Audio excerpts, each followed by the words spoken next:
Dehydration in elderly adults. Introduction.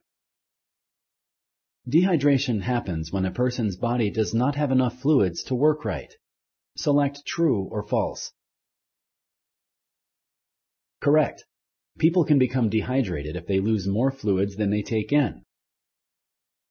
Which of the following could be a symptom of dehydration in an elderly person? Choose one of the following options. 1.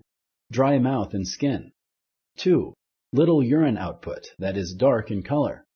3. Confusion. 4. All of the above. Correct. Constipation, increased falls, and fever are other possible symptoms of dehydration in the elderly. What is a common cause of dehydration? Choose one of the following options. 1. Diarrhea and vomiting. 2. Excessive sweating. 3. Increased urination. 4. All of the above. Correct.